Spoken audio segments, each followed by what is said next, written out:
Welcome back to the Average Jacks podcast, and today I'm very happy to say I'm joined with David Morris. Dave, how are we? I'm very good, mate. How are you? It's been a while.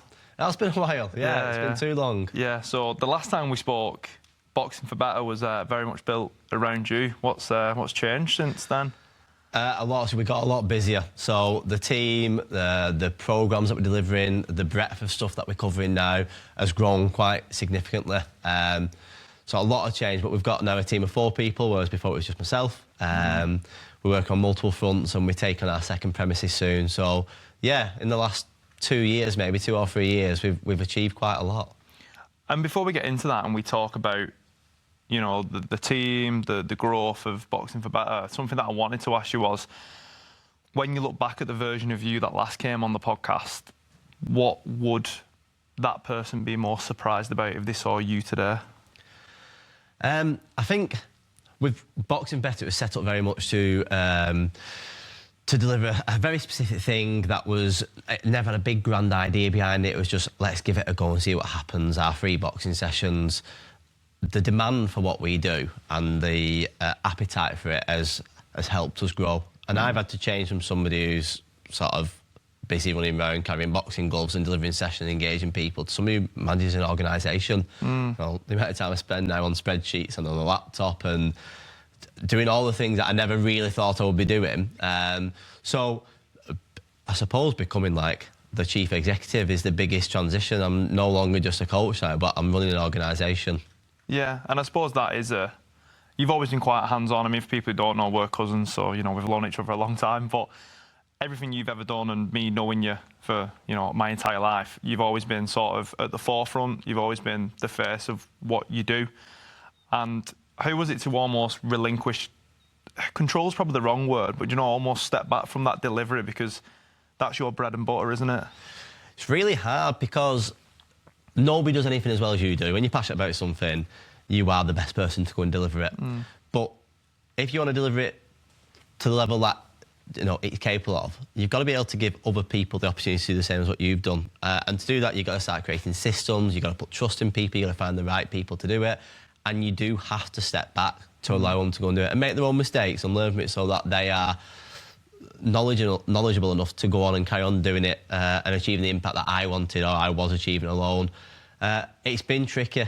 I know we talk a lot, me and my team talk a lot about every term we give out a star of the programme. So our community boxing sessions, we give an award out. And the team come back and they talk about who's getting that award. And I don't know that young person anymore. So the connection between me and our participants is not quite as strong as it used to be. And I do miss that. But then I've also got to just reality check myself. We're building something that's having far bigger of an impact, and that's because of the things that I put in place so other people can go and have that impact, and that's something to be proud of. So it is challenging, but I think you just need to check yourself sometimes and go, do you know what, it's for the best. And when you talk about impact and you talk about, you know, putting systems in place and seeing the development of the business, in the last 12 months you've had some like relatively big success, haven't you? You've been given an award. I'll let you speak more about that, but does that solidify the direction in which you're pushing and sort of give you that confidence that actually, yeah, I'm bang on with where we're heading? Yeah, I mean, Shah, my wife, will tell you the amount of nights I spend at home with massive imposter syndrome, questioning, am I doing the right thing? Am I capable of taking this to the next 12 months? Where's the next bit of money going to come from? And that is like a real challenge. That's something that weighs heavily on me every night. I'm up till 12 o'clock, 1 o'clock, just trying to do work and just going, wow, I've got decision paralysis, I don't know what to do next. So when we get the awards, so we've had a couple of like really good scoops recently. So we got the Wigan Borough Social Enterprise of the Year in 2025. This year we got the Federation of Small Businesses awarded us the North West Community Organisation of the Year, and we didn't win the national title for that, but we got invited to Savoy Hotel to take part in an award ceremony there. The awards are great. It's not what we do it for, and they're nice to put in the cabinet and they're nice to show people and put on the social media, but I think the key thing that them awards give you is just a bit of validation. When you have the moments of doubt, you kind of go, well, no, there were 3,000 people nominated for this and we won. We came out on top here. So it gives you that, just that validation that other people see the value in what you're doing. Because sometimes you worry they don't. Sometimes you think you've got tunnel vision, and it's nice to know that other people are seeing what you're seeing. Yeah, it's that external validation, isn't it? And I think sometimes as that can almost be like a drug that people chase, it is important to have that balance of it as well, because it's, again, solidifying and showing what you're doing is on the money. And you mentioned there about imposter syndrome, and it's definitely, you know, a topic we speak about a lot on the podcast with guests. And I think if you're naturally motivated and you're always looking for improvement, you know, always looking for better, like it's something that does weigh heavy on you, because your standards and your expectations of yourself are always so high. And I feel it as well. I know we've talked about it in the past. So, you know, with the imposter syndrome in mind, what was the hardest moment in the last 12 months? You know, you've had these big wins and these big successes, but was there a particular hard moment that you overcome? There's a few. Leading a team's really hard. Everything I've done in the past, I've kind of just made it happen myself. And about 16, 17 months ago, we took on our first full-time member of staff. She's been brilliant. We've took on another member of staff since. He's superb. The team's really good. But sometimes you've got to get a team around the table and you've got to lead a discussion. You've got to try and portray the vision and the direction that the organisation's going. And I have to be completely honest, I don't always know what that is. So me there trying to explain to other people what we're going to achieve, what we're going to do, and I don't fully know. So you sit there and you're caught between two things. Do I fake it till I make it? Or do I just hold my hands up and go, listen, guys, like, let's go on this journey together, because I don't necessarily have the right answer. And I think I lean towards that second bit. Authenticity is a really big thing for me, for what we do. We work with people that have got very complex challenges. Boxing Better doesn't quite justify, the name doesn't justify what we do. I think people think we're just a boxing club, and we're not. You know, we're there to drive social impact and have social value for our community. Boxing is just our tool. The only way we can achieve what we achieve is with authenticity. So I try and carry that value with my team as well. And I think the best thing I can do is sometimes just hold my hands up and go, right, this is what I want to achieve, but I'm not quite certain how to do it. So let's throw it out on the table. What do you think we should be doing? So I think getting to a point where I can do that and not feel threatened by the team and not be feeling like I have to put this image that I know everything. I think that's helped me move forward. But it takes practice, because you've got to trust your team. You've got to know that they've got the same interests and values and they want to go in the same direction. And sometimes when you show your flaws and your weaknesses, well, it can be exploited by people. I'm fortunate my team's not done that, but it is hard to do that. And I suppose from your background, you know, being a boxer yourself, and it's very much you and you alone. You're sort of in the ring. You do the work yourself. You have your squad and, you know, your team and your coaches. But it's not like playing on a rugby pitch where you've got another 12 lads there for pull you through it if you're lacking. So at what point did you come up with that decision where it's like, I can't do all this? Pretty early on, to be honest. I'm sat there going, what do I actually do here? Do you know, when I went self-employed, so pre-Boxing Better, I went self-employed, and I just sold services that I had. So I was a boxing coach, I was a PE graduate, I went into school and said, I can do this. But there was no social value, there was no big social vision attached to it. The ethos was just get people involved in movement. Now we're identifying those complex people to work with. It's really difficult to make sure that we have all the programmes written the right way. Everyone knows how to approach those sessions in the right way. We know how to deal with the things that might fall out after it, like disclosures or safeguarding issues or referrals to other services. All those things only come by asking other people for support. My knowledge of doing that has only sort of grown by asking other people how to do it. So I think pretty early on, you have to say to yourself, you've got to ask for help. You can't do this by yourself. You can't make everything happen alone. And that help comes in loads of shapes and sizes. You know, it can be LinkedIn, it can be people in the council, it can be other providers that deliver similar things that you can build a relationship with, or it can be your staff and your team. Quite often it's my wife. Like, I sometimes go, listen, I just need to brain dump, and I need you to pick it apart and have a fresh set of eyes on it. I think if you want to move far and scale and grow, you have to have that vulnerability and that ability to go, I've not got all this figured out, so let's do this together. I imagine with what you do as well, that there's well, similar to this, you have to almost let that mask slip and let that guard down and sort of allow the vulnerabilities to come in so people can connect with you. And doing that on the scale that you do, and then doing it with the team, I imagine that falls into that imposter syndrome category, quite a lot. So how do you navigate that imposter syndrome? Because it's something that, you deal with, but it doesn't stop you. It's not something that, holds you back because, well, if you look at your last 5 years, is it 5 years now you've had? 5.5 years I've been going, yeah. If you'd listened to it, you probably wouldn't be where you was today. So is there any tools that you can think of that you use to overcome it? I think you touched on it earlier. So that imposter syndrome is probably a little bit of a double-edged sword. I don't think you'd have imposter syndrome if you wasn't self-reflective and you didn't look inwards and you didn't do that introspection. So one of the things I do every time I've delivered a session, and particularly if it's not gone well, I go back and look, what could have I done to make it more successful next time? I think some people might go, oh, well, the kids were hard work, or it was hot, or the school didn't give me the right room, or the group that came wasn't the right group. And all them might be factors, but the reality is you've got to make it work no matter what those factors are. And the only way you can do that is to look inwards. So I think because I do that to such a degree, and it's not always healthy, I do it in probably every aspect of my life to a point where it does weigh me down a little bit. Yeah. But I think that's the reason why Boxing Better's successful, because I'm willing to do that little bit of digging and that soul searching and that hard work behind the scenes to make sure that everything's as good as it can be when we're delivering it. So yeah, it's a double-edged sword. Imposter syndrome's not nice. It weighs heavy on you and it makes you question yourself. But those questions, when you answer them, are probably what drive you to go forward and to do well. So I think it's accepting that, knowing that it's part of the course, isn't it? Yeah, it's cyclical, isn't it? It goes sort of full circle, and I think, again, you said there about having that introspection and being able to look inwardly. It's such a massive skill, and a lot of people don't. They might think they have it, but to actually do it and be self-critical, but also do that to a point of where it's not detrimental, because it's very easy to go too far in that direction and be like, oh, well, I'm just bad at this. I may as well stop, and I may as well. You're almost like, cutting your nose off at spite your face. Is that where the going out for advice comes in, and speaking to like Sean, and then you've talked about how you speak to your team? Have you ever had any mentorship or anything like that? Yeah, I've had a couple of people, to be honest, that have always quietly been in our corner, and it's dead crucial that you use that. You don't always have to pay for it. I've been sort of touted by organisations that say, "Go and pay for this mentoring scheme," and all that. And sometimes I don't know what I want, so paying for something doesn't always sit right with me. But a lot of people want you to do well.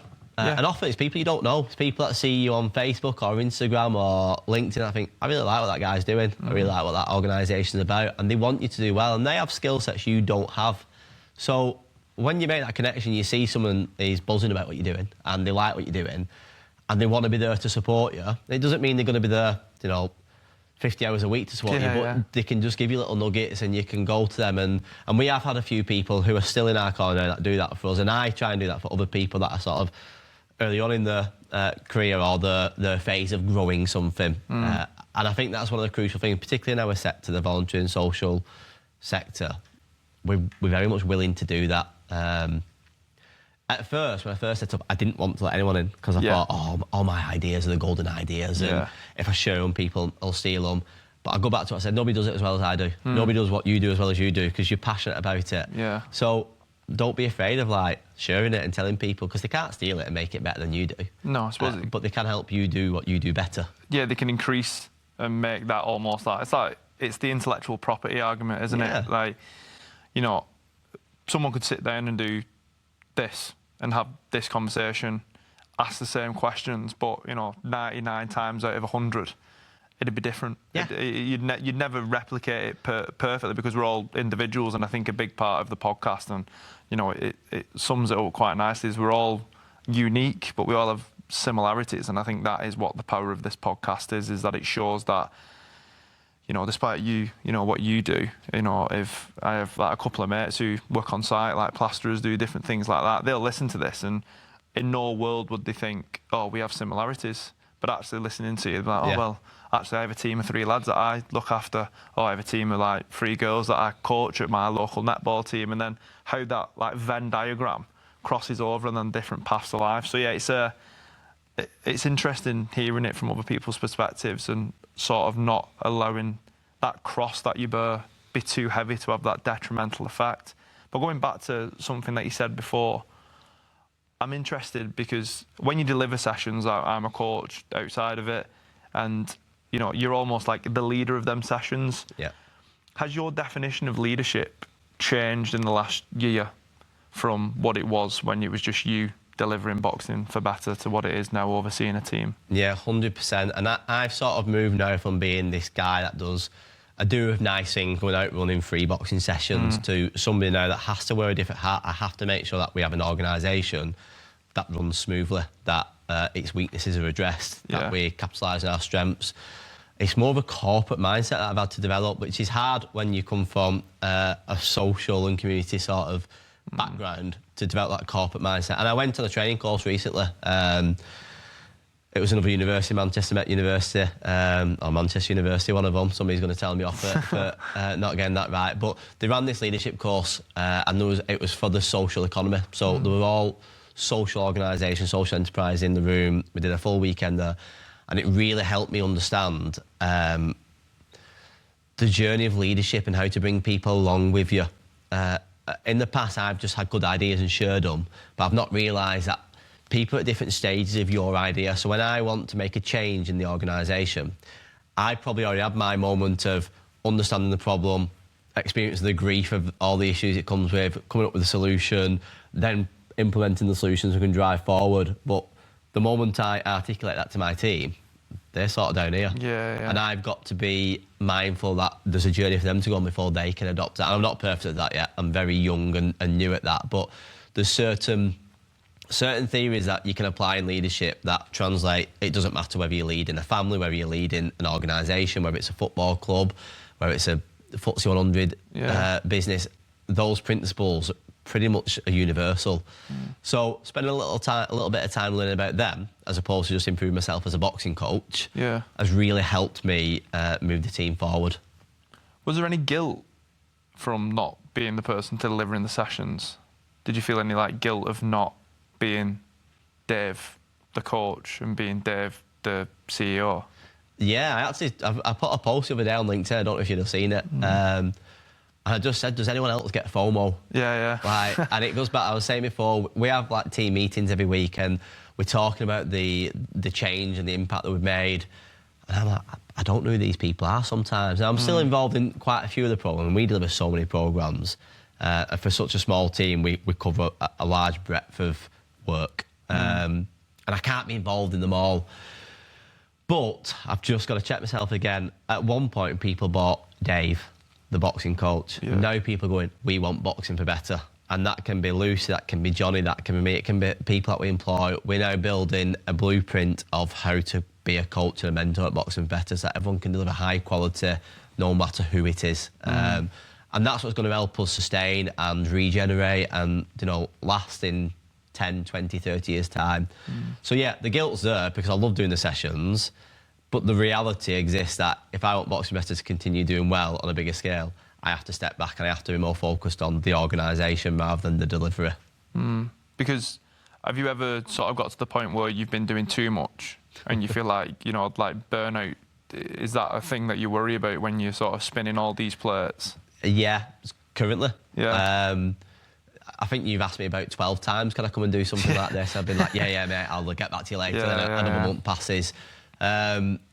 I am very busy, but there's two reasons. We've got a lot of work on. We're successful. We're in need.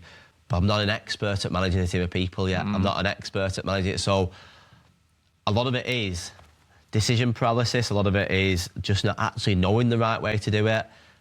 I've come to a point where I'm okay with that fact now. I think a lot of people get stuck with that imposter syndrome. I know we've said that a lot now, but with that, I don't know what to do, so I'll just stop doing it, or I'm okay now with the fact that I probably don't know how to do this, but I'll go and find out how to do it. And that is vulnerability, isn't it? But I think it's important. I think that's how you allow yourself to move forward rather than just getting stuck pretending that you know what to do. Yeah, and I think you almost have to delve into that discomfort to grow sometimes, I think. And a topic that I wanted to speak about was sort of the hidden costs of, success, because you've been successful. There's no doubt about it. Even some people are like, oh yeah, well we could do better, but it's success this last since we last spoke, and the last 5 years where you was to where you are. You was being humble before when I was crediting you walking around, but it's massive growth, isn't it? And especially with the world currently, social media, we only see the best. And I think you've done a really good job of that. Like you mentioned that LinkedIn post you put on before. You've done a few of them where you've been honest and you've let the guard down. What are some of the main hidden costs to success? There's quite a few, to be honest. So, you'll know I've got a family, I've got 3 children. Yeah. I'm very busy. I really try to make sure that family time is treasured. 3 or 4 days a week, I don't get home till 7 o'clock. Part of that is I'm working late, part of it is the makeup of my family. I've got to go and pick children up from different clubs. I don't get home, so very rarely do we have tea together on a weekday. Quite often I'm coming in it straight to bedtimes. I do prioritise bedtimes. I like to do my children's bedtime, but that finishes at 9 o'clock. Yeah. At that point, I open up the laptop. That probably stays open until 12 o'clock. I go to bed about 12:30, 1 o'clock. I wake up, I'm tired, I'm grumpy. That's happening quite a lot lately, but we're trying to systemise a lot what we're doing at Boxing for Better. So we've invested in a CRM, technical, but to manage some of the processes and the journey of a participant much more effectively so we can report easier. We're bringing in an IT department who can manage like a lot of the boring stuff that I'm not an expert at. We've got a new accountant now who's going through our accounts in a little bit more of a streamlined way. I've got an admin support person. A lot of these things are important with an organisation point of view, so I'm not having to tax myself and my family's time more. I don't know if the cameras can see, I've definitely gone greyer. I'll give away a secret now. I always had a limit that my weight got to as a boxer. Weight was very much something I was aware of all the time. Yeah. I've never been, it's not in an unhealthy way, but I've always been aware of what my weight is, because boxers are. I always went, if I get to that weight, then I'll start training again. I'll make sure I make that the priority. I've exceeded that weight by another stone. So I'm well above what I want to be. But it's hard. Like, you're travelling around, I'm delivering 5 or 6 different places a day sometimes. I'm managing a team that are everywhere. I don't have a kitchen with a microwave or an oven or a kettle all the time. Yeah. So I'm eating on the go. I'm probably having too many coffees. I'm staying up late. All these things have an effect. And I'm just hoping, my sister actually said, who's come on board, I think you've got another difficult 12 months, 24 months. Yeah. And then hopefully you'll be in a position where things run well. You've got everything in place. Now, there'll be other entrepreneurs and other business leaders that's probably laughing at that because they're like, you never get to that point. Yeah. But I'm just hoping we get to a point with this hard work now and this investment now that I can go, there's breathing space here. Things work because there's a system, not because Dave's doing it. And that's what I'm trying to achieve. But these next 12, 24 months they're challenging. And imagine all the months prior have been challenging to a degree as well. And one, thank you for sharing that, being like honest and transparent, because I think that's important. And I think although you're doing this, via business, when you talk about your family and your everyday sort of like constraints, probably not, is that the right word? But do you know what I mean? Like the limiting factors of what you can't just be Boxing for Better. You have to be the dad, you have to be the husband, you have to be the brother, etc. What I think then relates well to just the everyday person is, you could have given up at any time. You could have just been like, actually, baby out with the bathwater, it's gone. So, what stops you from doing that? Oh, it's mad, isn't it? Because I often joke, like, the amount of hours I put into this job, if I'd have gone and done something that was like, I don't know, not delivering 3 boxing sessions, I'd be a millionaire by now. Yeah. Maybe not, but I am proud of the growth we've had. I think I've proven myself I can run a business. I think I've proven myself I can turn an idea into something that's real, that has impact. I was thinking if I was selling cars, I'd have made $1 million now. And a little bit of information about Box Better. We are a CIC, so it's a not-for-profit organisation. The only way I can personally make any money from that is a wage, like any other member of staff. So there's no big grand like I draw my shares down, or I can build it into a multinational company, I can sell it and I can go with that. Just literally cannot happen with a CIC. So we do this to get a standard wage and to do well for the community that we serve. That's sort of what a CIC is. So it is challenging, and sometimes the question does come like, why am I up till stupid o'clock? But then I just think, you have one life, don't you? I know my children are proud of me. I know my wife's proud of me. I know my children like to say, my dad runs Boxing for Better. I know when I walk around, people go, oh, that's that Boxing for Better. I know there's going to be people in the pub in a few years' time that go, oh, Dave, you train me. Like I talk about some people that mentor me and supported me. I know that's going to happen, and it makes me proud. That's what I want to do. I don't want to just give all my toil for a big wage. I want to do something good. The world needs a bit more of that as well. It's a weird place, isn't it? We touched on this before. We're not get too deep, but it's a weird place. There's a lot of not nice things happen. Yeah. So it's good to be a doer of nice things. 100%. So that's, don't want to sound all holier than thou. Don't want to sound like that. But I do like that we do a good thing, and me and my team talk about it a lot. Like we have sessions that like fill your cup up sessions. Yeah. You know, the old phrase, you can't fill from an empty teapot. Yeah. You need to refill that teapot so you go. And we have sessions that are so hard and taxing and like sometimes demoralising because of the burden that comes with the work people we work with. Then we have other sessions that it's just incredible. Like we get to see this change in people that nobody else even tried to achieve, and you walk away feeling 10 foot tall. So that's what drives me forward. It makes me proud. It makes my children proud. You know that I lost my mum a few years ago. I know it'd make her proud. Yeah, my dad tells me all the time it makes him. That's what it's about, isn't it? Yeah. And yeah, it's a good way of making a living to go and do something that you're passionate about that has an impact. I think when something aligns with your values, it's a no-brainer. I think a lot of people, and I think why the world's so weird today, my 2 pence on it anyway, is that a lot of people are chasing things that don't align with them. Yeah. A lot of them it's materialistic. It's not. There's no longevity in it. But you know, if you did what you did and you could do it for free, you probably would to a degree. Well, we did. Yeah, you did. The first sort of 12 to 14 months was just me, my bag of boxing gloves and a field in higher fold, and it was free. It was never even meant to be a business. Like it was literally, I had other work on, like that was separate to this, and I literally just said, you know what, COVID's happened, my boxing club shut down. There's a couple of significant issues that happened in Leigh. So for those that don't know, Leigh's the town where we started. We now work, in fact, we work GM-wide now, to be honest, but Wigan's where we centralise Wigan Borough. There was a murder that happened, 3 young people, one of which I was connected to through work, committed the murder. There was gangs from other towns coming down after COVID, having fights, you know, young lads coming up, having fights with other young lads, and I was hearing about that from the work I was doing. I was thought, this is grim, this is not okay. I have 3 children that I'm bringing up. I thought they need something, and it's not a silver bullet, and we've not managed to reach every young person, but we're a little bit of something that can make a difference. And it works, you know, we make an impact on people.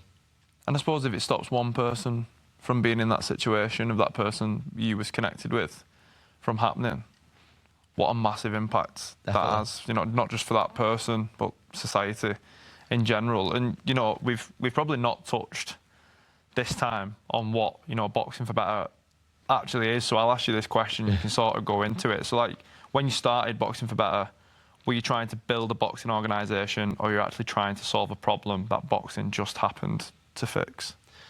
I definitely wasn't trying to build an organisation. If when I set up, I'd have known all the work that was required was going to be required. You'd have been in the hills somewhere. I'm just going to go and get a job somewhere. But it's become my hobby now, to be honest, which is a bit sad, but like it's part of what I do. It's almost somebody like it's like a computer game. You know, people get immersed in computer games, and the idea behind a computer game is that you do what you do so you can level up, and that's what running Boxing Better's like. But that was never the plan. There was no business model. There was no team of directors that got together. There was no funding strategy. It was literally, I was living a boot camp outside to adults because COVID had demolished all my work. I took a big loan out so I could live. Events when we could do outdoor exercise. I did this boot camp in the park where I had 10 people coming every single week. And there was just kids kicking off. On this part where there was kids kicking off, fighting, swearing, the police kept coming. And there was a guy in our boot camp, Andy Parkinson, he still supports us now. He's been in, like, nobody knows this really, but he's been instrumental for the journey of Box Better, but he's just a quiet guy that's just done good things for us. And I owe him a lot. And he said, Dave, you need to be working with these kids. Like, I've seen how you've interacted with them whilst you've been here. Like, our police haven't got a chance. The kids just run rings around them. So we set up the first conversation between me and somebody from Wigan Council to get this Boxing Better thing going in higher fold. And getting the money was really hard. Like, we needed money for equipment, for insurance, for rental. And the first sort of like 6 or 8 weeks, nobody gave us any money. And I just went, sack this, I'm doing it.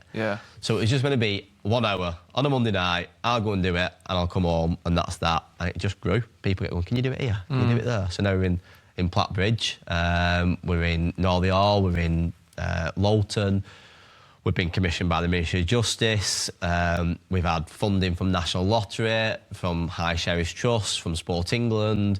We work with adults with disability, we work with people on probation, we work with young offenders.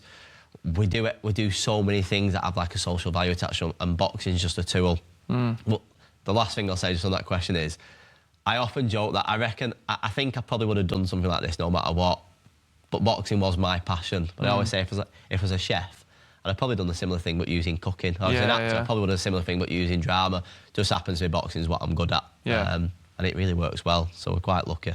And something that we spoke about before you come on, and a topic that you mentioned was like the language of boxing.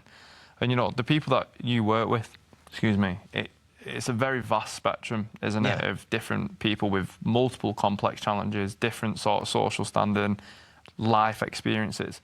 How does that language of boxing translate to everybody?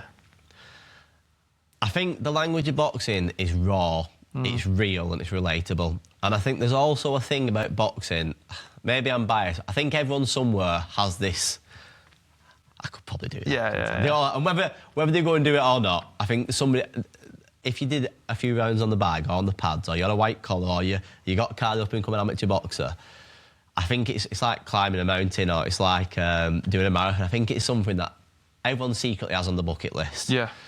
So when you can package it up in a way that's accessible for people that probably didn't think it was. So we work with adults who have got disabilities, people that have got really profound disabilities, wheelchair users, people that haven't got use of multiple limbs, people that can't speak. We work with people that can't see, they're blind, with multiple complex issues, physical and learning. Quite often they don't get the opportunity to take part in sport, let alone boxing.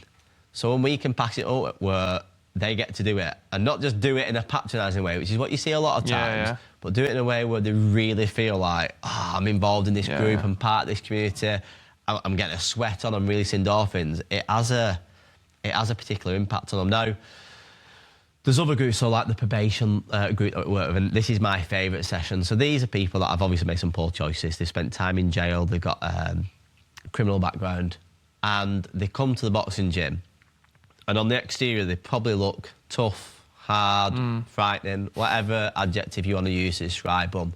Spend time with them, talk to them, and a lot of them are lost, broken, unmet trauma needs, mental health issues, missing the thing that I know me and you had, which was that steady family, that strong foundation. And once you give them something that can start to replace those things they didn't have, or that weren't in place when they were younger, you see a massive change. And boxing can be that thing. Gives you purpose, it gives you routine, it gives you tools to use in real life. And I'm not talking tools like punching people, I'm talking tools like who's in your corner. You touched at the very beginning, boxing just you, and I nearly corrected you, but then you said, I know you got a team and squad.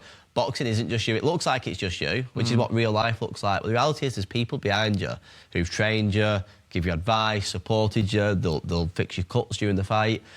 Real life's like that. I know you're going through it yourself, but having a strong corner behind you of people who can support you and you can rely on makes a big difference. If those people are the wrong people, it's going to influence you negatively, but if those people are the right people, it can influence you positively. And we have this conversation at the end of sessions, like, we have these 12 lessons from the ring, the language of boxing, and at the end of each session, particularly some of our targeted stuff, we talk about them. It's who's in your corner, it's how to cope when your back's against the ropes, it's back to basics. The strangest one is let your guard down, which is definitely not something you would ever sign on to in boxing. But the reality is, in real life, you have to. You have to let people in sometimes. We spoke about that earlier on in this podcast. Being vulnerable is helpful. And a lot of these men, particularly, that we work with, they've never been vulnerable in life. And that cross that they bear, that weight that they carry, just gets heavier and heavier until something gives. And quite often that something can be a really bad thing. Yeah, of course. So put them in a space where they're not judged, where they can blow some steam, they can find connection, they can build a routine, but then they can learn this new language that can give them a blueprint for how to do life better. It's really powerful. And I see that. That's something we've designed and written ourselves, and I see it play out so positively and has such an impact. They're our guiding principles now. The lessons from the ring are what matter. The boxing's just the engagement tool. It's the lessons from the ring that make the impact happen. So you mentioned there about them 12 lessons, the 12 rules. Like, if someone was to talk to you, what messages are embedded in boxing that apply to everyday life that someone who's never been involved would never expect? I think to summarise them, I'm not going to rephrase them all out now, but I think to summarise it, what boxing does, it puts you in an uncomfortable situation, probably one of the most high-pressure situations you can be in. And it teaches you that you can only get through that situation if you keep a calm head, you rely on the skills that you've built, and you keep moving forward. Now, let's imagine a boxing match, 12 rounds. I've seen loads of fights where round 1, lost, round 2, lost, 3, 4, 5, 6, lost. Halfway through the fight, they look like they've no chance. By staying in that fight, there comes a point when they get the opportunity to turn it around, and they have done, and they've won the fight. Now, what I see players in society, in schools, people that have got unhealed trauma needs or mental health issues, is they have developed this habit of quitting when something gets hard. Quitting because it's hard, it's uncomfortable, or they don't have the skills or the network to support them through it. Sometimes because it's been taught, like, don't put yourself in an uncomfortable place, it might trigger something, it might... And I get that, I understand that message. But what boxing does, it doesn't give you a choice. Like, you have two options when it's hard: quit and guarantee you won't win, or dig deep and get through it. And if you win, well done to you, sort of thing. Yeah. And when you learn that, and when you do it and put it into practice, you build up this evidence of, or this portfolio of evidence that you can do hard things. That's translatable to any part of your life then. You might have a relationship breakdown, or you might have struggles in your job or your health or whatever, and there's certain things you have to do to get through it. If it's your health, it's sort your diet out, or it's doing more exercise, or it's whatever. They're hard things, but boxers have proven to themselves over and over again they can do hard things. Yeah. And that's what, I think that's what it does for you. There's not a lot of other instances in life, and I think because everyone's so scared of the ramifications of pushing people too far, where we actually push people to do hard things. We sort of always give people a comfort blanket, don't we, or an exit out. And that needs to exist. But you also need to have high aspirations for people and said, you know what, mate, you're not gonna get to where you want to be unless you put yourself in that uncomfortable situation. 100%. And it might feel hard now, and it might not be easy, and it might feel like you don't know where it's leading to. But I guarantee, with our support, if you keep doing it, keep turning up and keep doing the hard things, you will get to where you want to be. And that's what boxing does for you. It puts you in a hard situation where you can still achieve success at the end of it. Because the alternative is to quit and lose. That's the only way you guarantee that you don't win, if you quit. Yeah. And I think you have to back yourself, don't you? And I think a lot of people, touching on the point you was mentioning there, there's so many people are risk adverse to backing themselves. Like, they'll put the trust in other people and do things like that. And I imagine that's what that does, because they're learning how to deal with it themselves. They're learning how to, roll with the punches, for lack of a better... Yeah, do you know what I mean? Literally. So, like, rolling with them punches and just weathering storms. But especially in society today, how often do you get them chances to do that unless they're self-engineered? Exactly. And I think when I go in schools, and there's a massive SEND crisis, there really is. Like, there's a lot of children now with special educational needs, a lot. And I can't pinpoint why that is. I don't know if it's diet, I don't know if it's environment, I don't know if it's just that we're identifying it better. It's probably a mix of everything. And I'm not attributing blame to anybody. The reality is that there is a big SEND issue. Some of that can be dealt with by actually taking people through a hard journey.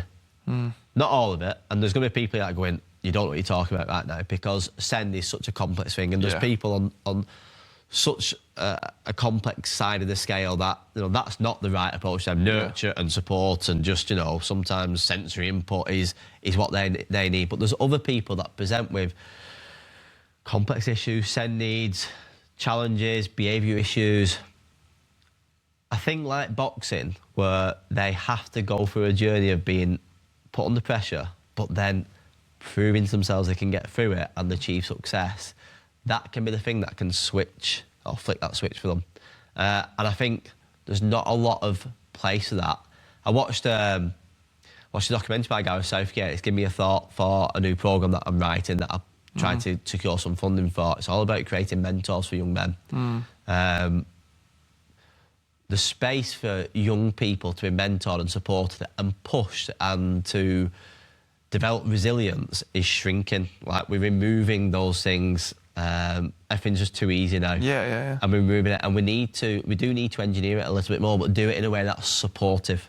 And that's where we're different to a lot of other boxing gyms. You'll know, we've shared similar boxing gyms, and we'll know people, without saying the names out loud, they are the wrong. They can push you, Yeah, they don't yeah. support you. They're the wrong people to not engineer that nurture, is it? situation. Yeah, to do both at the same time is the key. To know I'm there to support you, to provide love and safety. Yeah. But I expect you to do that hard thing. Yeah. And at the end, rather than me give you a cuddle now when you're struggling, Yeah. I'll give you an high five and a pat on the back when you've done it. And that feeling there at the end is worth 100 cuddles or, you know, come here and let's be safe. Get through that hard thing, feel that trauma, feel that discomfort, feel that difficulty, and feel how great it'll feel afterwards. And that's sort of if I can summarise it, that's what boxing does, and that's what we're trying to create for the people we work with and for society to learn from a little bit, I think. Makes sense. Again, just to listen to that and sort of, I think resilience, you mentioned it there, but it's such a big thing in today's society. And like I said, we don't get exposed to it enough. Like everything's like, oh, do you want to do that? Yeah. Or, oh, actually, why don't you do that instead? Why don't you take that route? You know, why don't you do the keeping up with the Joneses style life? And I get where it comes from. I'm also concerned that when I say something that's different to that, you know, you're sounding like an Andrew Tate or I hate them people. Yeah, They're not my guys. No. What I'm talking about is being a strong, supportive champion of young people who takes on a journey where they can get through hard things and do well at the end of it and feel good because of it. And it's about that loving arm around them whilst they do it. It's not about you must do this because that's what a man does. That's nonsense. Yeah, There's not a one-size-fits-all for being a man. You know, I hope I embody that. Yeah. I'm a dad. I'm a loving husband. I'm a community leader. But I also value doing hard things and, you know, putting people in uncomfortable situations so they can prove to themselves. And that's the key message. And it's not about sort of shooting down these other approaches, these trauma-informed approaches. It's about coupling that up with the chance to do something that proves to you that you're really good. Mate, you don't have to rely on this diagnosis you've got or this label someone's give you or this fact that you tell everyone you've got anger problems. That might exist and I'll be there to support you, but let's go and get some evidence that you're really good at doing stuff anyway. That's the message. Like, let's go and prove to yourself that even though you've got all these things going on, you can still do really tough things and come out the other end shining. That's the journey that we're trying to take them on. I think it's massive as well. You talked there about, you know, like the extremes of certain characters, like we mentioned, like your Tates and people like that. But there's also a misconception around what is uncomfortable. And I think what is uncomfortable is so unique to the individual. Like for me and you to sit here, I might be putting words in your mouth, but it's not uncomfortable. We're quite confident people. We always have been. We've always been good sort of social people. We've always been able to speak in a room. But an uncomfortable situation, so someone might be just going, say hello to that person. Yeah. And if they do that, and they get credit for that, and then you nurture that positive reinforcement, well done. But like some people have this like concept that the only difficult thing and the only uncomfortable thing I must do is go and run a marathon for 24 hours. Do you know what? I think that's where, I don't know if I mentioned this to you in passing earlier on or earlier on when we was talking here. I think that's where the title Box for Better doesn't help us. So in Wigan, we're quite a well-known organisation. We achieve a lot of good things. But for the people that don't know us, see Boxing Better and they just think we're about boxing and you know, the stigma of fighting and violence, all sorts of, and we're not that. And probably need to look at this going forward. If there's an alternative branch to Boxing Better that's a little bit more inclusive and explains what we do. But the team at Boxing Better, we often talk about what a win looks like. And a win looks like the guy that came to the boxing gym, the guy on probation that came to the boxing gym with his hood up, his head down, and won't make eye contact with anyone. And 3 weeks later, he walks in with his hood down and says hello. That's a win. Now, we recognise that. But that happened because on the pads, when he got tired, he went, no, keep going, keep going, keep going, keep going. And he kept going. And even though he felt sick, oh, mate, that was incredible, absolutely unbelievable, well done, buzzing with you, go and have 2 minutes rest now, get a drink, have a minute. What he did there was he went past a point he's never been past before. And I've touched on it quite a lot now, but he went past the point, and that change there, that little thing that he did there, that's given him so much more confidence to be better at what he was doing previously. And it's them moments that just sort of, they can switch a flick, or flick a switch, sorry, or they can light a light bulb up, but it's them moments. And then wins don't have to be, now you're going to be a world champion fighter, now you're going to be able to run. We've got a lad called Connor, you'll have seen him on our socials, he's class. He works with us, a young lad, he's got special educational needs, he's the loveliest boy ever, we support him, we support his family. part of the furniture really at Boxing for Better. And when we first started him, part of what we wanted to do was get fitter and healthier. He actually said to me, I want to be able to run like the other children can run. There was his words. Yeah. So our community centre, it's probably about a third of a kilometre all the way around. It was like there's two again. It's not very far. So we started doing this run when he came to us once a week, and he was gassed, like he was going to die. Like his face was going to explode. He needed like a litre of water. He had to lie down for a week. Yeah. And he struggled with it. Yeah. We did it. Then we did it again. And then we added a little bit more. We did about 3K the other week. And no, we're working towards a 5K with him now. He's done it over a period of time. He's done it now. The win at first was just get him to come and do a run. Yeah. Then to do it like more than once, because he knew he was going to feel uncomfortable afterwards. With that support, he held our hand when he's running. With that support, he did it. And the growth that we've seen over that period of time now has been monumental. And he just wanted to be able to run in a game of TIG like the other kids could do. And now he's working towards a 5K. So, the change that we're seeing the people we work with is so profound on their level. 5K is probably nothing to you, but to a boy, might put words in your mouth there. But if a boy couldn't run, it's massive. It is huge. So those wins look very different, and we're great at identifying them. Yeah. We see people, and we connect with them, and we figure out what they need. They tell us, or we find it out, and that's the magic, really. It's finding out what's a win for you. And that's massive, because that's not done enough, because I do this with like clients as well, and in fitness it's progressive overload, in finance and business it's compound interest, but we don't, day to day, people don't credit themselves enough on the small wins, and then them, like you said, them small wins, they build and they build and they build and they become the big wins. They become, in 10 years' time, he might run a marathon. Yeah. But he would have never ran that marathon without that first thing. And if he doesn't have that introspection, or someone like you or your team to do that for him, then that never happens. Do you know what I mean? So it's so powerful, Matt, and what you do is brilliant. And before we go, I've got a little quick fire closing section for you. I didn't show you this. I showed you the other questions, but I didn't show you this. So try and just like, first thing that comes to your head. So there we go. So what's one belief you held 3 years ago that you've completely changed your mind on now? Oh, wow. Oh, you're asking a lot here, quick fire. What's one belief that I've completely changed my mind on?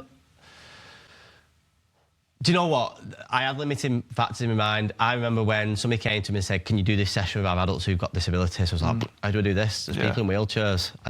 Can you do this session with adults who are on probation? I'm scared. Are they going to commit a crime against me? Yeah. All that's nonsense. These labels and these titles and these things that are attached to people, these are just people. Yeah. And you can find a way of making anyone achieve really good things if you just work with them, no matter what baggage comes with them. So, there's no glass ceiling. People can achieve really high things no matter what. Yeah, seeing the humanity in it all, I imagine. Perfect. What's the advice you would give to someone trying to create impact in their community? Be mission focused. Like, there's got to be a reason, a purpose behind what you're doing, and you'll feel it and know it because you're passionate about it, and go and drive it forward and tell everyone about it and share it and shout about it, because if you embody it yourself and if it's authentic and you believe in it and it matters, people come on that journey with you. And the money might not look like it's to start with to get your first premises or to get your first bit of equipment, but if you shout about it and do enough stuff to build credibility behind it, people will come on, and then that's when you build something. What's the biggest lesson you're still learning right now? I think probably not to be too harsh, but to be kind on myself. I tell people this all the time. Somebody said it to me, it was when my mum passed away, to be honest, and you are trying to hold it together for your family and you're trying to still move forward. Someone says, just be kind to yourself, mate. It's all right to not have it together. Yeah, it's all right to not feel good today. Just don't beat yourself up about it. Now, that gives me them, but I use that in every single sort of, when we mess up, don't worry, just be kind to yourself. If you don't know what to do, just be kind to yourself. Like, it's okay. Yeah. We'll go again. Nothing's terminal. We go again. Everyone's so hard on themselves, aren't they? I think so. Yeah. We're comparing, aren't we? The social media, there's all... It's nonsense. Just wake up, do your best you can do. If it doesn't go too great, get an early night, drink your 2 litres of water tomorrow and go again. Yeah. And just be OK about it. If Boxing for Better disappeared tomorrow, what would you hope people remembered it for? Changing people's lives, making people believe they can do good things. People that I think have been told, this is you. No, that's not you. This can be you. Yeah, yeah. But you got to turn up, show up and just keep trying, and eventually you get to there. This isn't quick fire. but I'm going to give you a second crack at it because you said last time you had a go at it, it bugged you. If you could give one piece of advice to someone to help change their everyday life, what would it be and why? So there's a mantra that I use in my house. I'm not actually certain actually if I give you this wrong or not last time, but there's a mantra that I use in my house, and it came from a relative of ours in Australia, Terry, when I lived with Terry. And he said to me, do what you need to do before you do what you want to do. And that gets me through these hard moments. Like, I'm sat there and going, right, I've got these emails to get through, but I want to go and watch the football. Yeah. And then just go do what you need to before you do what you want to do. And I just get them done, and then I can go and do what I want to do. And I think a lot of people do what they want to do before they do what they need to do, and that's where stress, anxiety and worry and dropping players comes from. If you just do what you need to do. Don't need to be everything, but there's something you need to do today, and then you can go and enjoy what you want to do afterwards. Love it. Before we go, let people know where they can find you. You can do it into that, or you can do it to me, but tell them where they can check you out. So our organisation is Boxing for Better CIC. We are located in Wigan Borough. We're going to get a second premises in Lee soon. If you want to find us on our socials, just type in Boxing for Better, all spelt. That's Instagram, Facebook, and you'll find me, Dave Morris, on LinkedIn as well. Our website is boxingforbetter.co.uk. Anybody's got any questions or want to find out more, feel free to give me a shout. Thank you very much for joining me today, mate. It's been a pleasure. Thank you, mate. Really loved it. Yeah, thank you.